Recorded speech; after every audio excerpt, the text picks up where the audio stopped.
Assalamualaikum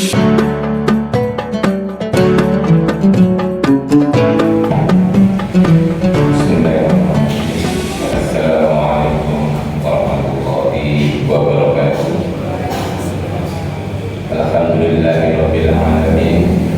Wassalatu wassalamu ala asyrofil anbiya'i wal mursalin wa ala alihi wa sahbihi ajma'in. Amma ba'd. Asyhadu an la ilaha illallah wahdahu la syarika lah wa asyhadu anna Muhammadan abduhu wa rasuluhu la nabiyya ba'dah. Qala Allahu ta'ala fi kitabil karim, a'udzu billahi minasy syaithanir rajim, wa ma khalaqtul jinna wal insa illa liya'budun. Shadaqallahu adzim. Jamaah syukur rahimahullah, alhamdulillah kita masih diberi nikmat yang luar biasa sampai saat ini, terutama nikmat iman, Islam, kesehatan serta kesempatan, sehingga kita masih tergerak untuk melaksanakan kewajiban kita di sholat subuh berjamaah. Terutama di bulan Ramadan ini kita sangat harus merasa bersyukur karena kita masih diberi umur usia, sehingga kita masih bertemu dengan Ramadan saat ini, dan kita juga tetap berdoa semoga kita masih dipertemukan pada Ramadan yang akan datang. Jamaah syukur rahimahullah, bagi kita seorang muslim tentu sudah punya panduan mengapa kita diciptakan di dunia ini. Sementara bagi mereka yang tidak punya panduan dengan jelas, mungkin meraba-raba, untuk apa bila ada di dunia? Untuk apa kita diciptakan? Mungkin akan mencari-cari sendiri, dan mungkin akan menerka-nerka sendiri. Bagi yang punya keinginan tertentu, ya disesuaikan. Bagi yang senang harta, ya lagi di dunia mencari harta. Bagi yang mempunyai banyak kesenangan, hadir di dunia ya untuk bersenang-senang. Ya, kalau orang Jawa itu biasanya ada filosofi melek, boleh, nyekek, ngelek, terus terakhir mate, gitu ya. Nah, apakah itu hidup kita, gitu ya? Nah, kalau seperti itu ya mudah. Ya, di Al-Quran ada ayat 56 tadi saya sebutkan, terus saya bacakan bahwa kita itu tidak diciptakan oleh Allah kecuali untuk beribadah. Kata kecuali itu, ilah itu, kecuali itu meniadakan yang lain, kemudian eksis tunggal, ya, itu dalam logika gitu ya, kecuali gitu ya. Jadi nggak ada lain, artinya gitu ya, nggak ada lain. Tugas kita lahir di dunia itu untuk beribadah. Loh, kalau beribadah apa kalian turu, apa kalian nyambut gawe, gitu ya, nah, dan sebagainya. Nah, kalau kita merujuk pada ayat tadi, bahwa memang seluruh aktivitas kita itu harus bernilai ibadah, ya. Nah, orang kadang mengartikan ibadah itu dalam arti yang sangat sempit. Ibadah itu diartikan hanya sholat, zakat, puasa, haji, gitu ya.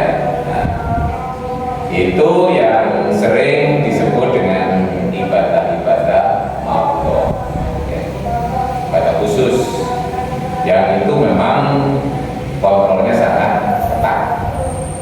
Kalau ibadah-ibadah semacam itu, ya, usul fikih mendalilkan bahwa aktivitas ibadah yang seperti yang khusus itu pada dasarnya tidak ada, kecuali kecuali kalau ada dalil yang mengadakan, gitu ya. Nah, kegiatan-kegiatan di luar itu, aktivitas-aktivitas kita juga tetap bernilai ibadah. Loh, kalau begitu apa sih ibadah itu? Kan? Ibadah itu sebenarnya adalah semua aktivitas kita keseharian itu yang kita lakukan semata-mata ya karena Allah. Ya karena Allah, maka tata cara bagaimana melaksanakannya itu tentu sesuai dengan yang diajarkan. Ya diajarkan Allah melalui Rasulnya, ya yang kita terima. Sebagai contoh, makan itu bagi yang tidak paham, ya hanya kelihatan makan saja, keseharian tidak ada maknanya. Tapi bagi kita sebagai seorang muslim, bagaimana agar makan itu bernilai ibadah, ya sesuai dengan yang dituntunkan oleh Rasulullah. Ya sebagai contoh tata cara yang diajarkan, misalnya makan itu mesti dimulai dengan membaca basmalah. Kemudian dilaksanakan atau kita melakukannya dalam kondisi kita makan sambil jalan-jalan gitu ya. Nah semuanya itu ada aturannya atau ada acaranya.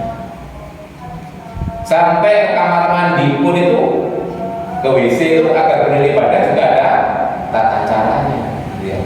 Ya pada prinsipnya kalau aktivitas kita sehari-hari itu semuanya kita lakukan sesuai dengan aturan, sesuai dengan tata cara yang diajarkan Rasulullah, maka itu akan bernilai ibadah. Sama-sama melakukan aktivitas keseharian. Kalau kita tidak ikut aturan dan tidak ikut aturan, sebenarnya manfaat dunianya kan sama, gitu ya. Nah, tapi kita sebagai seorang muslim, tentu kita akan punya makna ganda. Selain untuk memenuhi kebutuhan kita keseharian, juga kita mendapatkannya sebagai nilai ibadah. Ya, kita sebagai seorang muslim yakin bahwa dengan ibadah itu kita akan mendapatkan, ya dalam tanda petik, berhubung kita tidak terlalu berharap, katanya orang terlalu berharap itu seperti tidak ikhlas gitu ya. Ya, artinya kita melaksanakan aktivitas keseharian, aktivitas ibadah itu ya memang karena ini perintah gitu ya. Jadi pada dasarnya itu agama itu diciptakan atau diturunkan sebagai perintah. Perintah itu suatu tata cara. Kalau kita analogikan dengan manusia itu ciptaan, barang-barang ciptaan pabrik. Jadi Al-Quran itu atau aturan-aturan yang diturunkan Allah itu semacam manual bagaimana memperlakukan kita, memperlakukan manusia dalam dunia industri ya, atau barang-barang kita beli itu, yang tahu persis bagaimana mengoperasikan, bagaimana menjaga suatu barang agar tetap awet dan manfaat, itu adalah yang membuat pabriknya gitu ya. Kalau kita punya TV merek tertentu gitu ya, ya kita pakai petunjuk yang dikeluarkan oleh pabrik TV. Sepeda motor juga demikian ya. Sebagai contoh, kalau sepeda motor itu sudah digariskan cara menggunakannya, atau misalnya supaya jalan dipakai bahan bakar premium atau pertamax, ya jangan diberi solar, rusak. Nah, demikian juga manusia, kalau menurut petunjuk itu harus begini gitu ya. Terus kita mencoba bereksperimen, ya. Melakukan diri kita tidak sesuai dengan petunjuk dari Allah, ya bisa nasibnya seperti sepeda motor tadi yang mesinnya pakai premium atau pertamax diberi solar. Itu banyak orang yang bereksperimen seperti itu ya. Ya akhirnya terjadi kerusakan. Ya walaupun nanti kerusakan itu nggak langsung nampak di dunia, ya nampaknya nanti Jamaah syukur rahimahullah. Ini belum Jumat, ini masih hari Rabu. Susu Jumat saja, kosong Islam, tidak Rabu ya.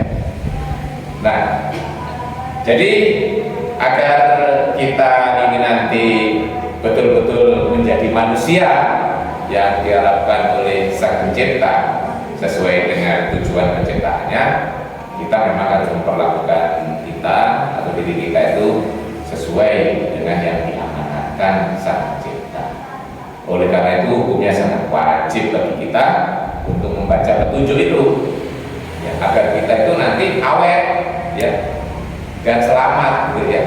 Nah, jadi kalau barang itu dilakukan atau diperlakukan sesuai dengan petunjuk, awet dan sesuai dengan prediksi, nanti terakhirnya begini, gitu ya. Nah, kita tentu ingin diri kita itu awet, tidak sering masuk ke bengkel, gitu ya. Nah, kemudian kita nanti akan diterima, istilahnya itu kalau jaminan di reseller oleh pabriknya kembali, gitu ya. Seperti barang itu ada juga yang silakan dipakai, nanti kalau habis masa pakainya boleh kembalikan ke pabriknya, akan diterima dengan baik. Tapi kalau nanti kembali kondisi tidak sesuai dengan syarat dan ketentuan yang berlaku, maka akan ditolak. Jamaah syukur rahimahullah, mudah-mudahan ini sebagai motivasi buat kita, bagaimana kita memperlakukan diri kita sendiri, dan kita akan hidup di dunia ini dengan lempeng, tidak bingung kalau memang kita tahu tujuannya.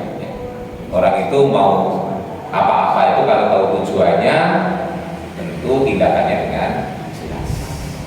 Seperti kita hidup di dunia ini tahu tujuan kita, yaitu semata-mata untuk beribadah kepada Allah, maka kita lempeng untuk mencapai tujuan itu, tidak cari tujuan-tujuan yang lain.